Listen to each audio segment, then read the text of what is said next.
There's a strange, almost sacred paradox that shadows the most brilliant among us. The more intelligent a person is, the more likely they are to feel spiritually bankrupt. You see them everywhere. The ones who speak in theories, who ace exams, who decode algorithms and invent worlds from code, and yet behind their sharp eyes, there's often a haunting silence. A silence that isn't boredom. Not depression, not loneliness. It's something deeper, something more existential, a quiet void, a spiritual ache. In this video, we're diving deep into the mystery of why highly intelligent people, the geniuses, the gifted, the rationalists, the philosophers often feel a profound lack of spiritual connection. We'll trace this emptiness through the roots of ancient wisdom, the cutting edge of psychological science, and the hidden corners of our modern culture. And by the end, you may not only understand this emptiness, but see it as a sacred invitation.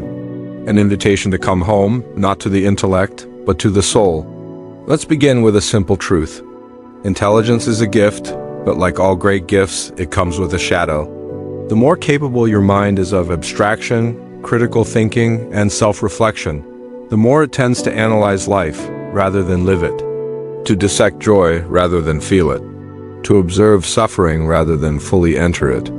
Highly intelligent individuals are often experts in identifying patterns, detecting inconsistencies, and solving complex problems. But this gift, left unchecked, becomes a prison. Because you cannot logic your way into love. You cannot algorithm your way into awe. Think of the mind like a spotlight. It focuses, narrows, illuminates. But the soul is a fire. It burns, it glows, it warms. And for many gifted people, that fire dims. Not because they're broken, but because they've been trained to worship the spotlight and forget the flame. Take Alan Turing, one of the most brilliant minds in human history. A man who quite literally helped save the modern world by breaking the Nazi Enigma code.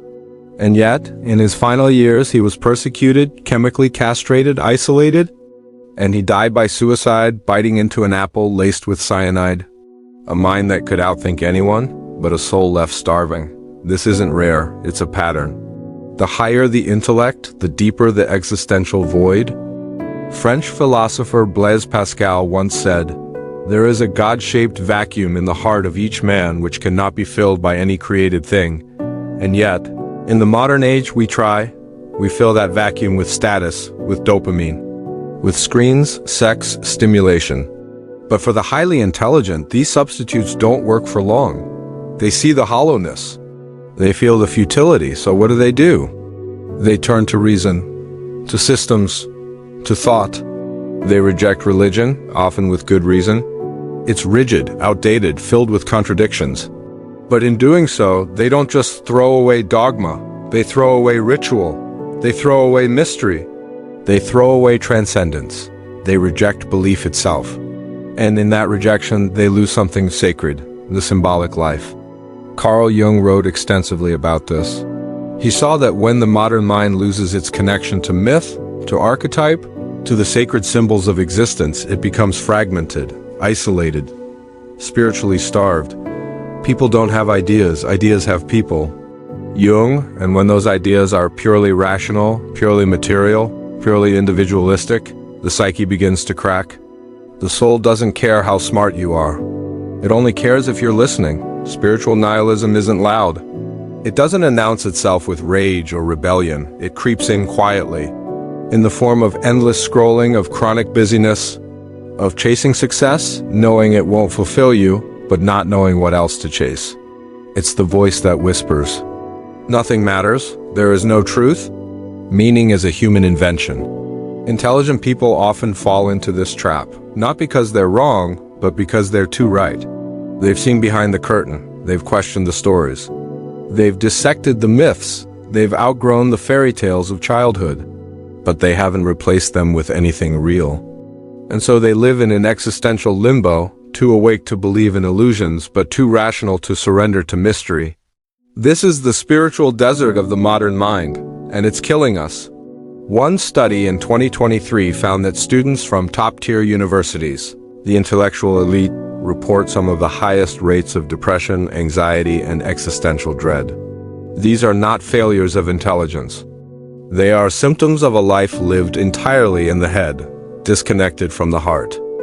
In almost every ancient tradition, from the Sufi mystics to the Zen monks to the Native American shamans, there's a figure known as the Fool, but this fool isn't stupid, he's sacred, he laughs when others are afraid.